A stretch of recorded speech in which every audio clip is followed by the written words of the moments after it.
SSC ने GD के पदों के लिए, कांस्टेबल जीडी के पदों के लिए बम्पर वैकेंसी निकाली है। इसे देखकर लगता है कि बहुत ही ज़्यादा आपकी वैकेंसी है, और ये भी किसके लिए, सिर्फ 10th पास आउट व्यक्ति भी इस एग्ज़ाम के लिए बैठ सकते हैं। एज टाइम और सारी चीज़ें इसमें दे रखी हैं। आइए उस पर डिटेल से बात करते हैं। पहले हम जानते हैं कि टोटल वैकेंसी कितनी है। तो यहाँ दे रखा है टोटल वैकेंसी 25,271 पदों के लिए भर्तियाँ निकाली जाएंगी। लास्ट डेट क्या होगी ऑनलाइन आवेदन करने की? लास्ट डेट दे रखी है यहाँ 31/8/2021 रात को 11:30 बजे तक आप आवेदन कर सकते हैं। फीस जमा कराने की ऑनलाइन जो टाइम पीरियड दे रखा है वो 2/9/2021 तक आप फीस जमा करा सकते हैं। ऑफिस चालान अगर जनरेट किया गया है तो उस कंडीशन में 4/9/2021 तक आपको ये छूट दी गई है। इसके लिए क्या योग्यता होगी उसकी हम बात करेंगे, कैसे आवेदन कर सकते हैं उसकी भी हम इसमें आगे बात करेंगे।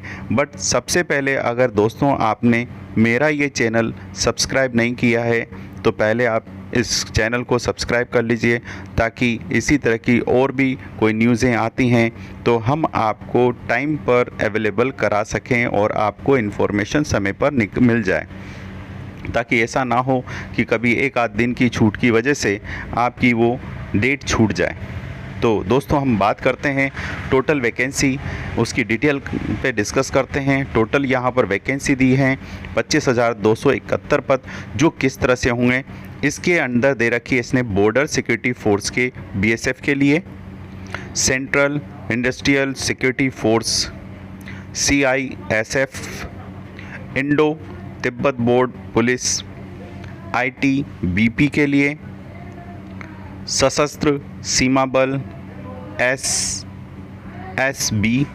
सेक्रेटरीट सिक्योरिटी फोर्स एसएसएफ, और rifleman general duty in Assam rifle AR में भर्तियां की जाएंगी।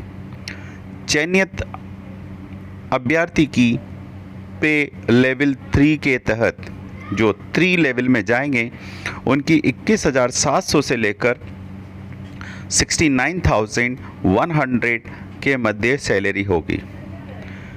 आवेदन आप 31 अगस्त 2021 तक ऑनलाइन कर सकते हैं। चयन प्रक्रिया क्या होगी तो यहाँ देखते हैं चयन का प्रोसेस क्या होगा, ताकि हमें पता रहे कि किस तरह से हमारा चयन होगा। तो यहाँ दिया है जो पेपर होगा वो आपका कंप्यूटर बेस्ड एग्जामिनेशन आयोजन होगा। ऑब्जेक्टिव टाइप क्वेश्चन होंगे सारे, और 100 मार्क्स का यहाँ पर सवाल पूछे जाएंगे। इन सवालों में जनरल इंटेलिजेंसी एंड रीजनिंग के 25 क्वेश्चन होंगे, general knowledge and general awareness के 25 क्वेश्चन होंगे,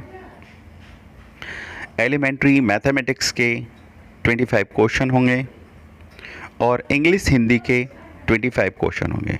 कुल मिलाकर आपके 100 सवाल हो गए जो रीजनिंग से रिलेटेड हो गए, आपकी जनरल अवेयरनेस और जनरल नॉलेज के हो गए, मैथमेटिक्स हो गई, और इंग्लिश हिंदी के 25-25 सवाल पूछे जाएंगे। परीक्षा का समय आपका 90 मिनट का होगा। हर गलत जवाब पर नेगेटिव मार्किंग होगी। 1/4 यानी 0.25 अंक काटे जाएंगे अगर आप गलत जवाब देते हैं तो। परीक्षा में प्रदर्शन के आधार पर आवेदकों को पीईटी और पीएसटी के लिए शॉर्टलिस्ट किया जाएगा। इन टेस्ट में क्वालिफाई करने वाले उम्मीदवारों की मेडिकल परीक्षा होगी। जो टेस्ट इसमें क्वालिफाई कर लेगा, जो आपका 100 मार्क्स का होगा, उनके लिए क्या आपको मेडिकल परीक्षा उसके बाद ली जाएगी। बात करते हैं आवेदक की योग्यता क्या होनी चाहिए, उसके अंदर क्या क्वालिफ़िकेशन कर रखी हो। तो जीडी के पदों के लिए जो हम कांस्टेबल भर्ती के लिए कर रहे हैं 1 अगस्त 2021 तक किसी मान्यता प्राप्त बोर्ड या यूनिवर्सिटी से 10वीं कक्षा में परीक्षा पास कर लियो, 10th क्लास उसने पास कर लियो। आवेदक के लिए आयु सीमा की तय की गई है। 1 अगस्त 2021 को योग्य आवेदकों का उम्र 18 साल से 23 साल के बीच में होनी चाहिए, अर्थात अभ्यर्थी का जन्म 2 अगस्त 1998 से पहले और 1 अगस्त 2003 के बाद ना हुआ हो। यानी 2 अगस्त 1998 और 1 अगस्त 2003 के बीच में पैदा हुआ व्यक्ति ही इस एग्ज़ाम को दे सकता है। कब? 1 अगस्त 2021 के दिन उसकी वैल्यू देखी जाए। अधिकतम आयु सीमा में ST SC वर्ग के अभ्यर्थियों के लिए 5 वर्ष की छूट दी गई है।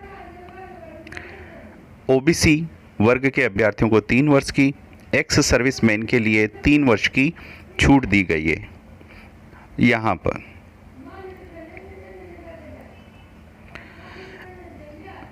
इसकी फ़ीस क्या रहेगी, तो फीस स्ट्रक्चर पे बात करते हैं। आवेदक को 100 रुपये आवेदन फ़ीस भरनी होगी। ये फ़ीस ऑनलाइन या SBI ब्रांच में चालान जनरेट करके कैश में जमा करा सकते हैं। महिला आवेदकों के लिए ST SC और एक्स सर्विसमैन वर्ग के अभ्यर्थियों के लिए आवेदन फ़ीस में छूट होगी, उन्हें फ़ीस जमा कराने की ज़रूरत नहीं होगी। और भी दोस्तों, इससे रिलेटेड और कोई इन्फॉर्मेशन आपको चाहिए तो नीचे डिस्क्रिप्शन में आप डाल दीजिएगा। मैं इसकी वेबसाइट जहां पर आपको ये आवेदन करना है उसकी डिटेल साथ में मैं डिस्क्रिप्शन में डाल दूंगा। फिर भी मैं आपको एक बार रिपीट कर देता हूँ, https://ssc.nic.in पर जाकर आप इस फॉर्म को ऑनलाइन रजिस्ट्रेशन फॉर्म फिलअप कर सकते हैं। एग्ज़ाम की डेटें इनके बेस पर ही निर्धारित की जाएंगी। जो ये कंप्लीट होने के बाद आगे इन्फॉर्मेशन आपको अवेलेबल होगी साइट पर।